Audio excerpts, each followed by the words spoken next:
Ya'lam ayyuhal muridu annahu yanbaghi laka ba'da taubati an tatakhalliya anil awsafil zamimati. Ketahui olehmu wahai murid, murid itu orang yang memperjalankan hati kepada ibu-ibu. Ada ndak dalam solat berusaha untuk ingat Allah? Nah, berusaha ingat Allah itu namanya murid, orang yang memperjalankan kemauannya kepada Allah. Makna murid itu bukan antara guru SD dengan anak-anak SD, bukan. Sepatutnya bagi engkau setelah taubat bahwa mengosongkan daripada sifat-sifat yang tercela. Setelah kita bertaubat, mengosongkan hati dari sifat-sifat yang tercela. Li'annaha najasatun ma'nawiyatun la yumkin taqarrubu biha illa habratil qudusiyatil ilahiyati. Karena sesungguhnya sifat yang tercela itu najis maknawi. Sifat yang tercela itu apa? Najis maknawi. Yang tidak mungkin dekat dengannya najis kepada hadrat kudusiyah. Makna hadrat kudusiyah, hadrat yang suci ilahiyah Allah subhanahu. Jadi kita tidak mungkin dekat dengan Allah selama masih ada najis di dalam diri kita, Ibu. Berarti najis terbagi dua secara global. Ada najis maknawi, makna maknawi, sifat-sifat yang jelek dalam hati. Ada najis hissi. Najis apa namanya? Makna najis hissi, najis yang dapat dilihat, dirasa, dicium baunya. Kita lihat anak-anak tadi, cucu kita, dia makan coklat, kan? Di pintu itu ada warna coklat. Kita ambil, kita rasa rupanya pahit, tai ayam berarti. Berarti itu najis. Najis apa namanya? Najis hissi, najis yang dapat dilihat, dapat dirasakan rasanya dan tercium baunya. Nah, najis hissi ini terbagi tiga dia. Ada najis mukhaffafah. Najis mukhaffafah itu apa? Kencing anak-anak yang belum makan, tapi dia cuman menyusui. Baik. Ketika dia kencing, berarti cukup kita lap air kencingnya, tuangkan air, lap, sudah suci. Tidak perlu kita siram satu rumah. Yang kedua, najis apa lagi? Mutawassitah, pertengahan. Najis mutawassitah itu seperti yaitu kotoran kita, kencing ataupun najis-najis binatang. Yang ketiga, najis mughalladzah, anjing dan babi. Ketika anjing tergesek dengan kita, dia kering, kita kering, itu tidak masalah. Umpamanya kita suka kepada anjing, tangan kita kering, bulu anjing juga kering, kita apa namanya itu? Usap dia, itu tidak bernajis.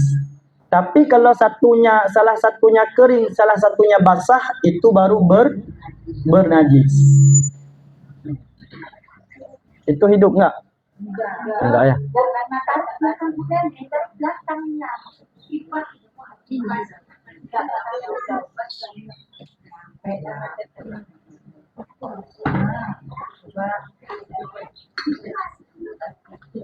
Ibu-ibu yang di luar sampai suaranya. Jadi Bu, najis secara hissi kita mengaji kitab fikih. Dalam fikih diajarkan. Tapi kalau najis maknawi kita belajar tasawuf, dan menyucikan najis maknawi lebih sulit daripada menyucikan najis yang hissi. Najis yang dapat dilihat, najis hissi itu dapat dilihat, dicium dan dirasa, rasanya dia itu di antara tiga mana yang lebih berat bagi kita menyucikan? Anjing dan babi pakai 7 kali air, di antaranya bercampur tanah. Tapi kalau najis yang maknawi dalam hati itu sangat sulit kita menyucikannya. Sudah puluhan kita berzikir, puluhan tahun kita sudah berzikir, tapi masih mudah juga kita marah. Nanti kita lihat apa contoh-contohnya. Kama la yumkinu takarrubu bin najasatis suriyah ilal ibadatil ilahiyah. Kalau najis suriah, mana najis suriah ini najis yang ada bentuknya, najis hissi. Kira-kira Bu ada tai cicak, ada kencing anak kecil di sarung kita, sah solat kita? Tidak. Kenapa? Karena bawa najis.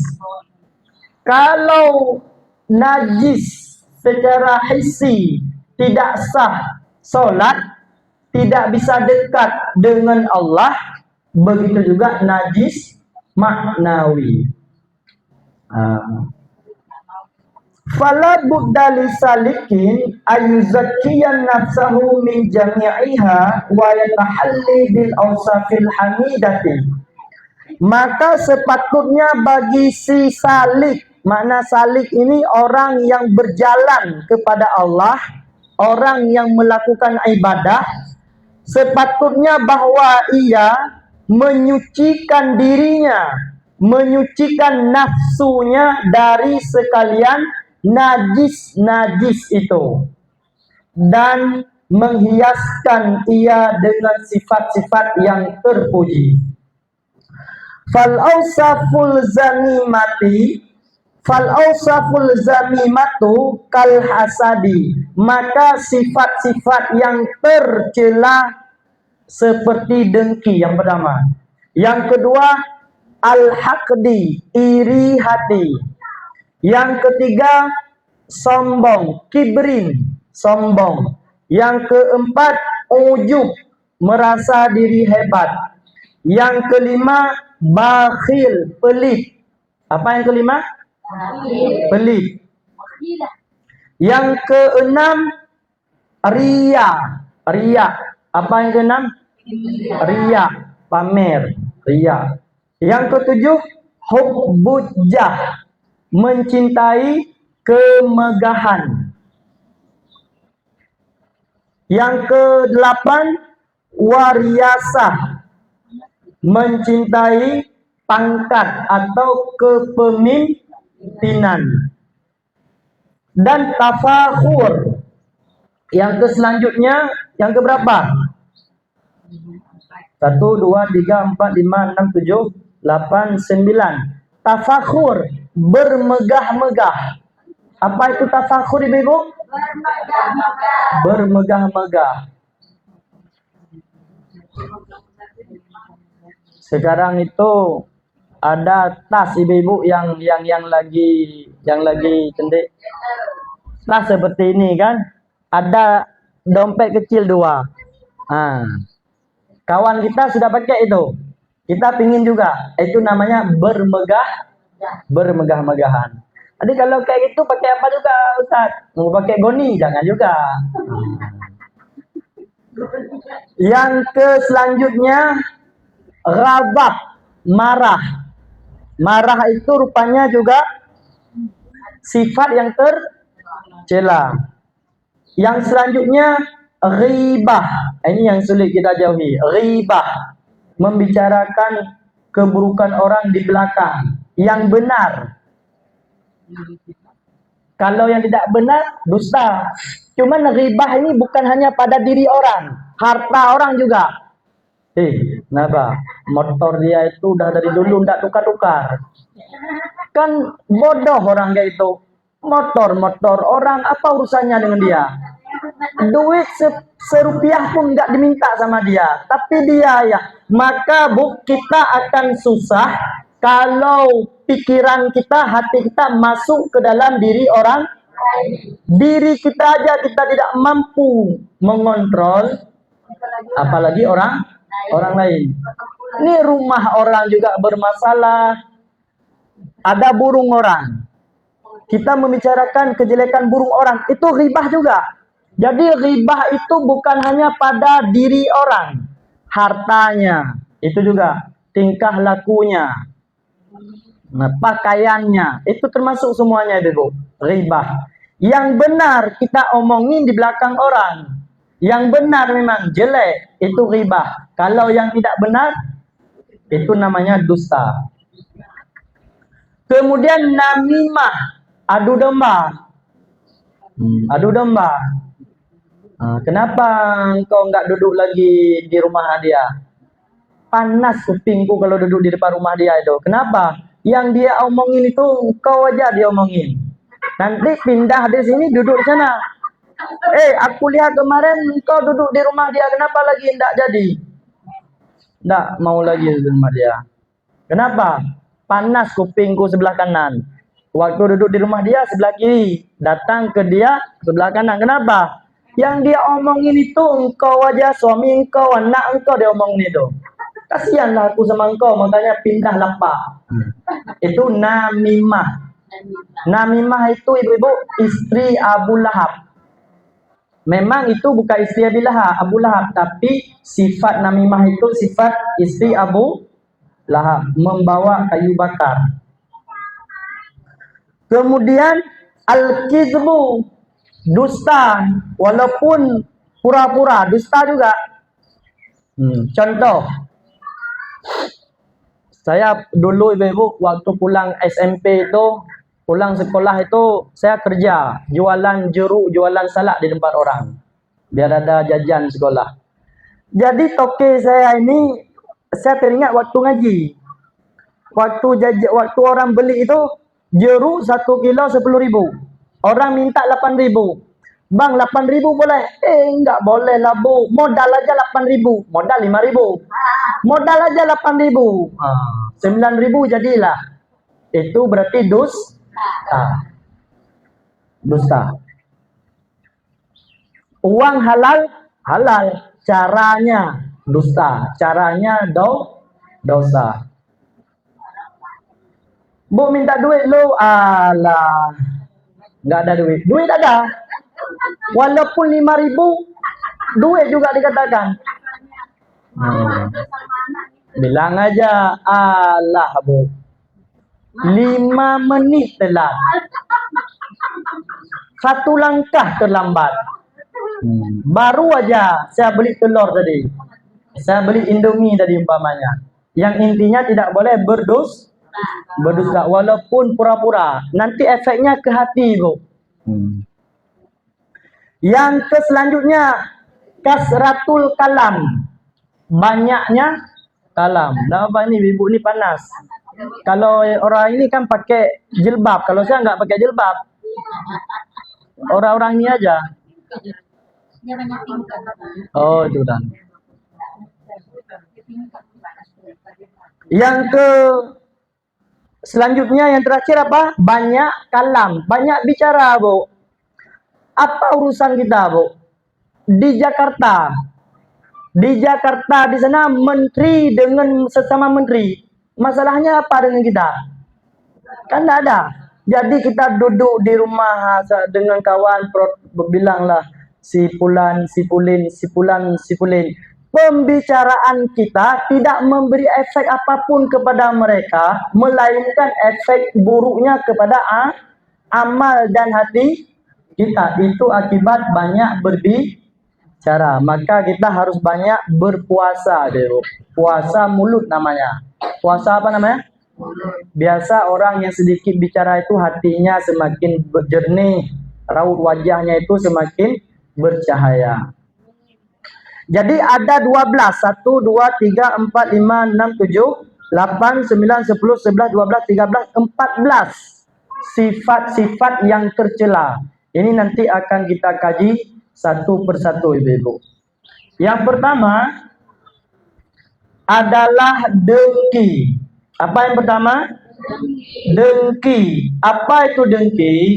Membenci nikmat Allah Ta'ala ke atas saudaranya, lalu cinta nikmat itu hilang. Itulah dengki. Ketika kita merasa senang, merasa benci dengan nikmat orang dan kepingin nikmat itu hilang, itu berarti kita sudah bersifat dengan dengki. Iblis datang ke rumah Fir'aun. Fir'aun bertanya, siapa di luar? Apa jawaban iblis itu? Fir'aun dulu pernah mengatakan, ana rabbukumul a'la. Aku Tuhan kalian yang paling tinggi. Sifat Tuhan itu diantaranya apa ibu? Maha mengetahui. Ketika Fir'aun menjawab siapa di luar, iblis berkata, lau kunta ilahan. Apabila seandainya engkau Tuhan, pasti engkau tahu siapa yang di luar. Akhirnya iblis masuk memberi kabar kepada Fir'aun, wahai Fir'aun, bahwa di dunia ini ada orang yang lebih keji, lebih jahat daripada engkau. Siapa itu? Orang yang dengki. Berarti orang yang dengki lebih bahaya daripada Fir'aun. Nah, semoga kita bisa terlepas ibu ya daripada dengki. Wahwa min qabihil qisal. Lebih parahnya lagi, dengki itu daripada perkara yang paling keji. Wala yumkinu qat'u maddatihi minal batin bikulliyah illa bisuluki tariqit tasawuf. Tidak mungkin kita memutuskan sifat dengki itu. Akar dengki itu tidak mungkin kita cabut. Maddah itu bahan resep dengki itu daripada hati, kecuali dengan masuk kepada tariqat tasawuf, belajar ilmu tasawuf. Maka saya berulang kali saya menyampaikan, setelah kita belajar tasawuf harus ada mursyid, guru yang membimbing batin kita supaya mudah terlepasnya daripada sifat dengki. Sebagaimana Rasulullah mengatakan, hadis yang sering kita dengar, dengki itu al-hasadu ya'kulul hasanati kama ta'kulun narul hafaq. Dengki akan memakan kebaikan-kebaikan sebagaimana api memakan kayu yang kering, kayu bakar. Begitulah bahayanya sifat dengki. Maka kita jangan berpegang kepada amal, tapi terus beramal. Jangan berpegang kepada amal. Jangan mencukupkan diri kita sudah beramal. Saya sudah bersedekah subuh hari ini 2000. Saya sudah menolong orang hari ini. Tapi berapa banyak apapun amalan kita, hadir penyakit dengki, itu akan habis semuanya. Maka jangan cukupkan dengan amalan. Jangan mencukupkan amalan yang sedikit atau amalan yang banyak, karena kita tidak tahu di mana letaknya riba Allah Subhanahu wa ta'ala. Wa'lam annahu la syai'a minasyarri adharru minal hasadi.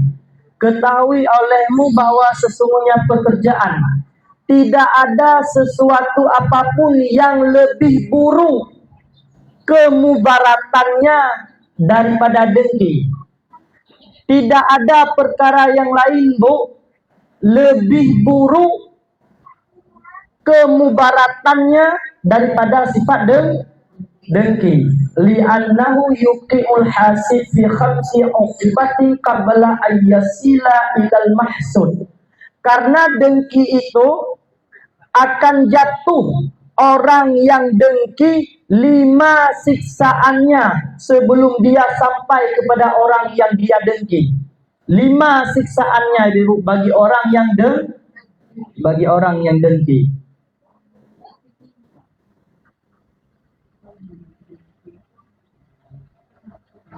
Awwaluha ghimun la yanqati'. Apa siksaan dari Allah yang pertama? Kesusahan yang tidak akan terputus ataupun kesusahan yang berkepanjangan. Kira-kira Bu, orang dengki nyaman tak hidup? Tak Bu. Apalagi yang dengki itu depan rumah kita. Mau-mau kita jual rumah itu, pindah rumah. Cukup bahaya Bu orang dengki. Dia akan tidak nyaman hidup.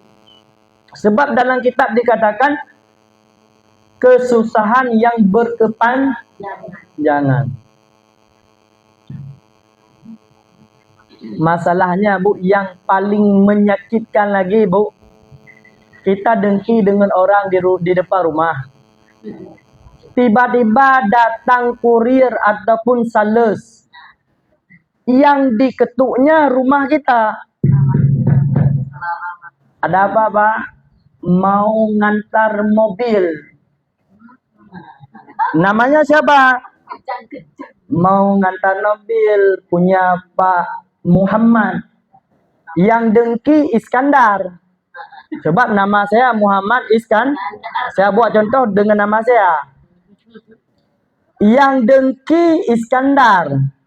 Yang didengki Muhammad. Muhammad tidak salah apa-apa. Sebab dia orang terpuji. Datang sales, Pak mau antar mobil. Betul ini alamatnya rumah Bapak. Oh, saya tidak pesan mobil.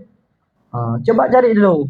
Pas di teleponnya dari kantor, bukan, rumahnya itu di depan rumah Pak Iskandar. Oh maaf Pak, mobil ini punya Pak Muhammad. Kira-kira bagaimana perasaan Iskandar ketika itu? Hancur, panas Bu. Masalahnya coba lihat lagi dengki itu.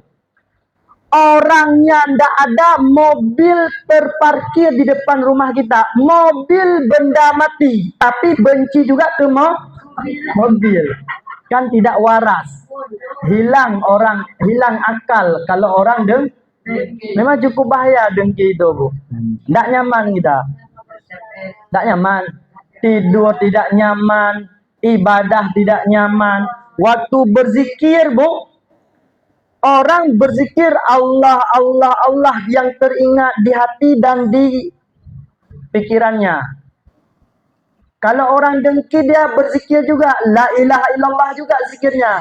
Tapi hatinya kapan mobil itu ketabrak, kapan rumah itu hilang, terbakar, hancur, macam-macam. Itulah bahaya penyakit dengki. Maka kata iblis, dengki Fir'aun lebih keji orang dengki itu daripada engkau, kata iblis.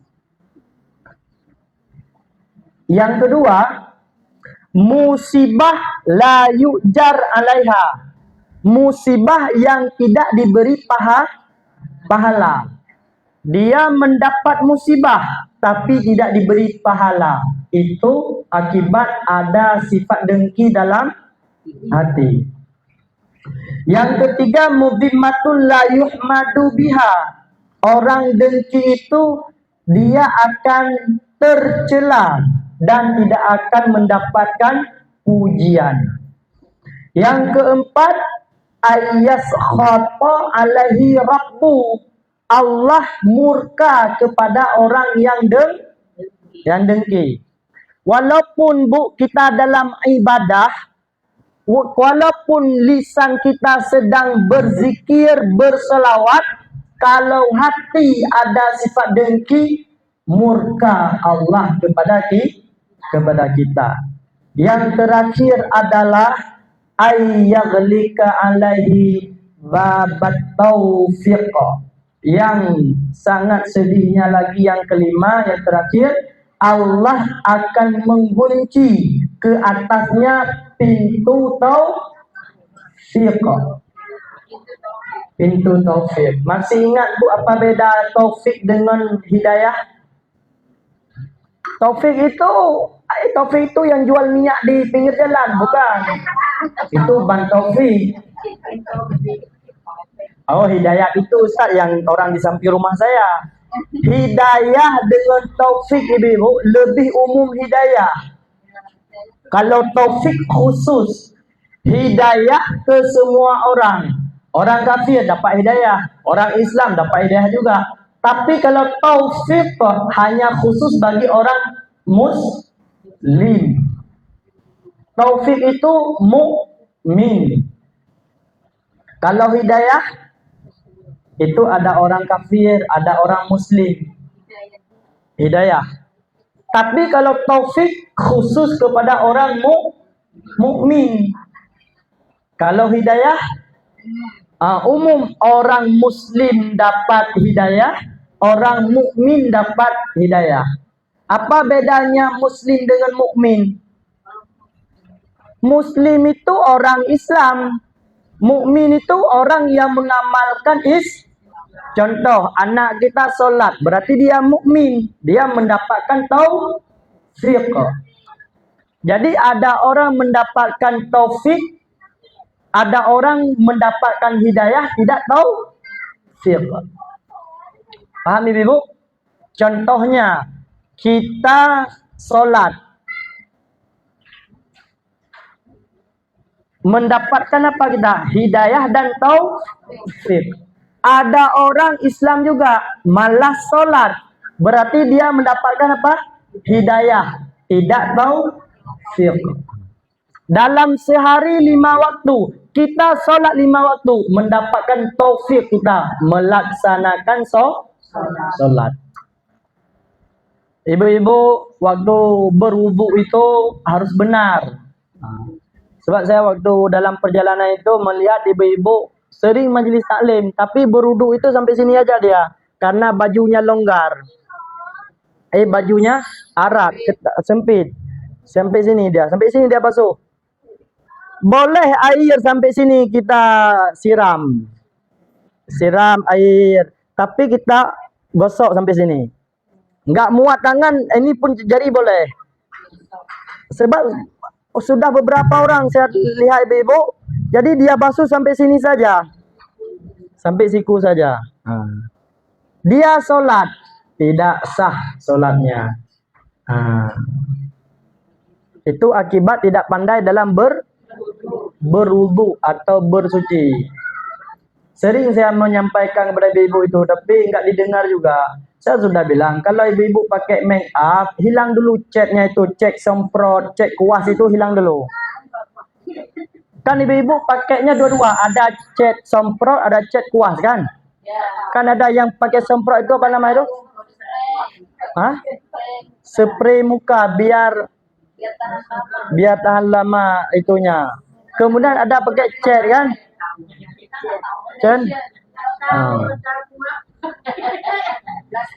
Jadi harus dihilangkan dulu.